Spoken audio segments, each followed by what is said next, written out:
పుస్తకాలు రాయడమే కాకుండా దగ్గరగా దూరంగా చూసి పరిశీలించిన అతి తక్కువ మంది వ్యక్తుల్లో నేను కూడా ఒకడిని.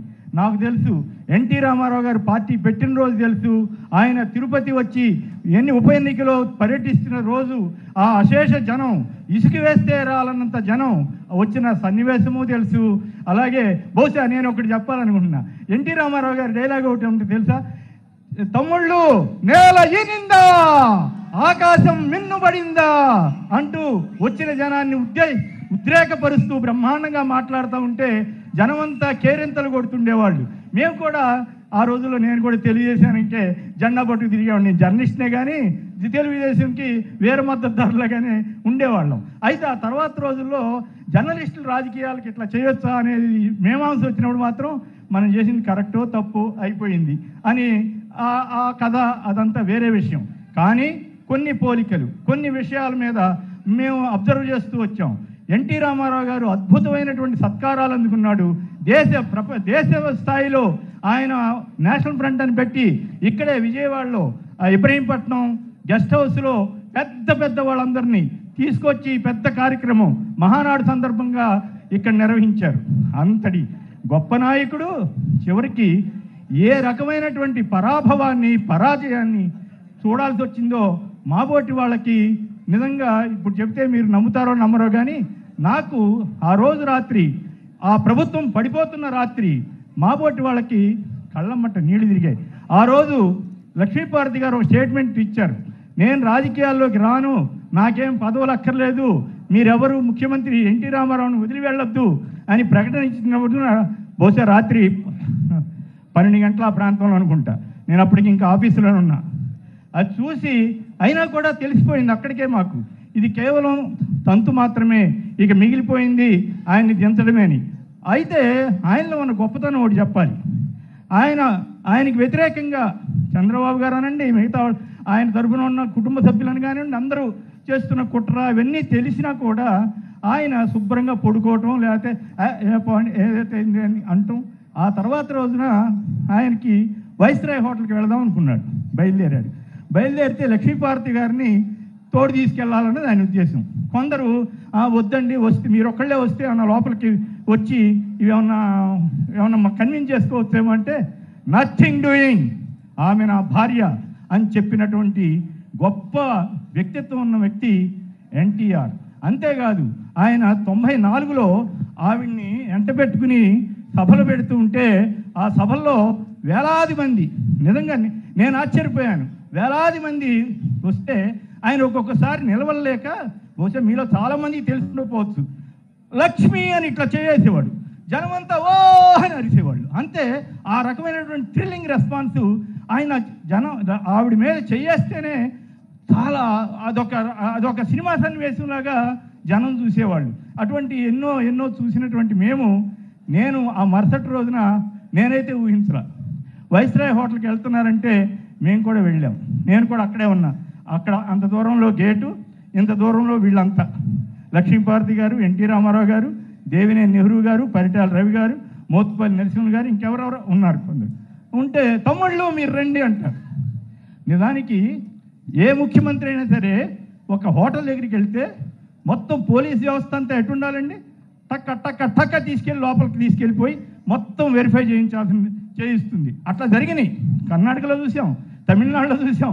కానీ పాపం అమాయకుడు ఎన్టీ రామారావు గారికి ఆ కుట్రలు కుతంత్రాలు తెలియదు. చివరికి ఆయన దగ్గర ఉన్న పోలీస్ ఆఫీసర్లు కూడా ఆయనకి సహకరించాల. అది నాకున్నటువంటి అభిప్రాయం. వాళ్ళు పాపం ఆయన బయట నుంచి ఉన్నాడు, తమ్ముళ్ళు మీరు రండి అంటే తమ్ముళ్ళు రాకపోగా చెప్పులు వేసారు. ఇదేంద్రా చెప్పులు వేయటమేంటి ఎన్టీ రామారావు? అరే ఆ జానుబాహుడు, హిమాలయ పర్వత సమానుడు, అంత స్థాయికి వెళ్ళిన వ్యక్తి మీద అతని కారణంగా 100 మంది అధికారం పొందిన వాళ్ళు, పదవులు పొందిన వాళ్ళు చెప్పులు వేస్తారా? ఆ చెప్పులు వేసినందుకు ఈ రోజుకైనా క్షమాపణ చెప్పారా? లేదు. పైగా ఆ తర్వాత ఆయన పాపం గుండెపై చనిపోయిన సన్నివేశాలు ఇవన్నీ చెప్పారు. ఆ తర్వాత వారసత్వం ఎవరికి వెళ్ళాలి, ఆ తర్వాత ఎవరెవరిని గౌరవించాలి అంటే వారసత్వం ఆయన సొంతంగా పార్టీ పెట్టాలనుకున్నాడు. పెట్టడానికి ఏర్పాట్లు కూడా చేసుకున్నాడు. ఆయన బతుకుంటే పార్టీ పెట్టేవాడా లేదా? చంద్రబాబు గారు ఏమన్నాడు, ఆయన్ని విలువలు లేని వ్యక్తి అని అన్నాడా లేదా? చంద్రబాబు గారు సినిమా వాళ్ళ రాజకీయాలు అయిపోయినాయి అన్నాడా లేదా? ఇవన్నిటికీ మేము ప్రత్యక్ష సాక్షులం. అన్నిటికి మించి ఒక ప్రెస్ కాన్ఫరెన్స్ జరుగుతూ ఉంటే అందులో నేను కూడా ఉన్నా. బహుశా నేను ఎప్పుడు చూడాల ఎన్టీ రామారావు గారు అంటే కన్నీళ్ళు వచ్చినాయి. మీరు ఎవరైనా ఊహించగలరా? ఇదేంటి ఎన్టీఆర్ కళ్ళ నీళ్ళు పెట్టుకోవటం ఏంటి, ఆడవటం ఏంటి అనుకోవచ్చు. కానీ తన సొంత కుటుంబ సభ్యులే, తన వాళ్లే తనకు చేసిన ఘోర పరాభవానికి, అవమానానికి ఆయన తట్టుకోలేక కంటతడి పెట్టుకున్నటువంటి సన్నివేశానికి నేను ప్రత్యక్ష సాక్షిని. ఇలా ఎన్నో తర్వాత ఆయన చనిపోయిన సన్నివేశాలు అవన్నీ తెలుసు కదా. చనిపోయిన తర్వాత ఒక చిన్న సన్నివేశం ఎల్బీ స్టేడియంలో పెట్టారండి. ఎల్బీ స్టేడియంలో పెడితే అసలు ఎన్ని వేల మంది వచ్చారండి, సామాన్య ప్రజలు వచ్చారు.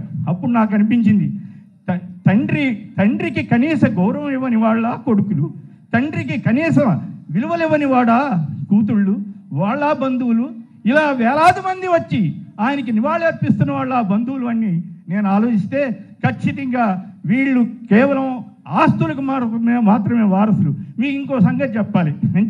పర్లేదు ఒక నిమిషం. ఎన్టీ రామారావు గారికి ఈ పండగలప్పుడు ఆగస్టు 15 ఇటువంటిప్పుడు చాలామంది అభిమానులు వచ్చి యాపిల్ పళ్ళు అన్నీ ఇస్తుంటారు కదా.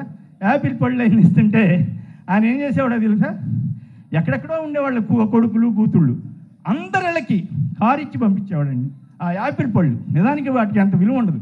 అంటే అంత ప్రేమగా చూసుకున్న ఒక తండ్రి పట్ల ఎలా ఉండాలి, ఎంత అభిమానంగా ఉండాలి. అది కేవలం ఈ దిక్కుమాలిన రాజకీయాల కోసం చివరికి తండ్రినే అవమానించుకున్నారు. నిజమైన తండ్రిని గౌరవించాలంటే ఏం చేయాలండి? ఆయన చివరి కోరిక ఏమిటో చూడాలి కదా. ఆయన చివరి కోరిక ఏమిటి? లక్ష్మీపార్వతి గారితో ఆయన జీవితం గడుపుతున్నాడు. ఆ విషయం అందరికీ తెలుసు. చివరికి ఆ విషయం తెలిసినా కూడా తండ్రిని గౌరవించకుండా ఆవిడ్ని అవమానించడం. మరి పోని వాళ్ళు నిజంగా మొదటి నుంచి అంత వ్యతిరేకించారా అంటే నా గుర్తు అత్తయ్య అంట మిమ్మల్ని చంద్రబాబు గారు పలకరించాడు కదా, అదిగోండి అత్తయ్య అంటూ పలకరించిన సన్నివేశం. అలాగే బాలకృష్ణ గారు వీళ్ళంతా అమ్మ అని వెళ్ళి పలకరించడం, ఈవిడ పిచ్చిమా అని నన్ను కలిపేసుకున్నారండి అని ఈవిడ సంతోషపడతాం. ఈ రకంగా ఎన్నో ఘట్టాలు జరిగాయి. ఇక ఎన్టీ రామారావు గారికి మన ముఖ్యమంత్రి జగన్మోహన్ రెడ్డి గారికి కొన్ని పోలికలు ఉన్నాయి. అవి కూడా చెప్పి నేను ముగిస్తా. అవేమిటంటే ఆయన మండల వ్యవస్థను తీసుకొచ్చి పరిపాలనని జనం దగ్గరికి తీసుకొచ్చాడు. చాలామంది చాలా ఇబ్బందిగా ఉండేది. 100 కిలోమీటర్లు కూడా ఒక తహసీల్దార్ ఆఫీస్ ఉండేది. అలాంటిది మండల వ్యవస్థ తీసుకొస్తే అది ఒక పెద్ద విప్లవం అనుకున్నారు. ఇప్పుడు జగన్మోహన్ రెడ్డి గారు వచ్చి గ్రామ సచివాలయ వ్యవస్థను తీసుకొచ్చి, వార్డు సచివాలయ వ్యవస్థను తీసుకొచ్చి ఆయన అసలు పరిపాలన మన ఇంటికే తీసుకొచ్చాడు. చంద్రబాబు గారి టైంలో కానీ ఇంకో టైంలో కానీ మన వృద్ధులు పెన్షన్ కోసం వెళ్ళి గంటలు కూర్చోవాల్సి వచ్చేది. అలాంటిది ఇప్పుడు వాలంటీర్ల వ్యవస్థను పెట్టి ఇంటికే తీసుకెళ్ళిస్తున్నాడు. ఇది మేమైతే ఇది ఊహించరా. నేను 45 సంవత్సరాలుగా జర్నలిజంలో ఉన్నా కానీ ఇన్ని సంస్కరణలు తీసుకొచ్చిన ఏకైక ముఖ్యమంత్రి ఎన్టీఆర్ తర్వాత జగన్మోహన్ రెడ్డి గారే. ఆ రోజు ఎన్టీ రామారావు గారు ఇందిరాగాంధీని ఎదిరిస్తే ఈరోజు జగన్మోహన్ రెడ్డి గారు సోనియా గాంధీని ఎదిరించి నిలబడ్డాడు. సో ఈ రకంగా చాలా పోలికలు, ఇవన్నీ సంస్కరణలు, ఇవన్నీ కూడా అంటే వీళ్ళు పేదవాళ్ళ పట్ల ఉన్న తపన ఈ పరంపరలో కనపడుతూ ఉంటుంది. నాకైతే ఆశ్చర్యంగా ఉందండి. నేనైతే ఊహించరా. ఎన్టీ రామారావు గారు రాజశేఖర రెడ్డి గారు పక్కన కూర్చోబెట్టి మా బోటి వాళ్ళ సభలో పాల్గొంటామని నేనైతే ఊహించరా. సో ఇదంతా కూడా బహుశా అవినాష్ గారికి నేను ధన్యవాదాలు చెప్పాలి. ఏదేమైనా ఈ కార్యక్రమాన్ని ఇంత ఘనంగా జరిపినందుకు, అట్లాగే మీరంతా శ్రద్ధగా విని ఇంతమంది వచ్చి ఆదరించినందుకు ధన్యవాదాలు తెలియజేస్తూ నమస్కారం. Sir thank you sir. మీరు ఎన్టీ రామారావు కావచ్చు, వైఎస్ జగన్మోహన్ రెడ్డి గారికి ఏ విధమైన సాన్నిధ్యం ఉందో, వారు ఏ విధంగా ఎన్టీ రామారావు గారి ఆశయాలను కూడా ముందుకు తీసుకెళ్లే విధంగా వైఎస్ జగన్మోహన్ రెడ్డి గారు ఏ విధంగా పనిచేస్తున్నారనేది మీ యొక్క అనుభవంతో, మీ యొక్క ఆలోచన విధానంతో ముందు చెప్పినందుకు ధన్యవాదాలు తెలియపరుచుకుంటూ, మీరు ఇప్పటి వరకు కూడా ఎదురు చూస్తున్న వ్యక్తి ఒక్క నిమిషం. ఈనాడు వారు ఆ రోజుల్లో ఒక కార్టూన్ వేశారు. అదేమిటంటే చంద్రబాబు గారును ఎన్టీ రామారావు గారు బాక్సింగ్ అంటే కొట్టుకుంటుంటే ఆ దెబ్బకి ఎన్టీ రామారావు గారు పడిపోయారట. పక్కన ఉన్న మరి బహుశా రామోజీరావు లెక్కలేస్తున్నాడేమో, ఆయన ఒక బొమ్మ వేశారు. 1 2 3 4 అట్లా లెక్కేసుకుంటే వెళ్ళి 1000 లెక్కేసినా లేవలేదంట ఎన్టీ రామారావు గారు. అంటే ఏంటి దాని అర్థం? అది మీరే ఊహించుకోండి. అంటే ఆ రోజే వాళ్ళు ఊహించారు అది ఏం జరగబోతుంది అన్నది. సో ఈ రకంగా అవమానించేది, బట్టలు లేకుండా కార్టూన్, ఈ రకమైనటువంటి కార్టూన్లు ఇవన్నీ వేసి ఇప్పుడేమంటున్నారు, శకపురుషుడు, యుగపురుషుడు, తెలుగు జాతి గుండె తప్పుడు, ఇదంతా ఎప్పుడైందిరా బాబు మాకు తెలియకుండా అని మేము ఆశ్చర్యపోయే పరిస్థితి అనమాట. సో అంటే శకపురుషుడు అన్నప్పుడు అప్పుడు మేము తప్పు రాసాము, క్షమాపణ చెప్పండి అంటాం జర్నలిజంలో ఒక మర్యాద. లేదు అప్పుడు రైట్ అనుకుంటే ఇప్పుడు ఇట్లాంటివి రాయకూడదు. సో ఈ రకంగా జనాన్ని మోసం చేసే ప్రక్రియ సాగుతూ ఉంది. దయచేసి అందరూ అర్థం చేసుకోవాలని నా విజ్ఞప్తి.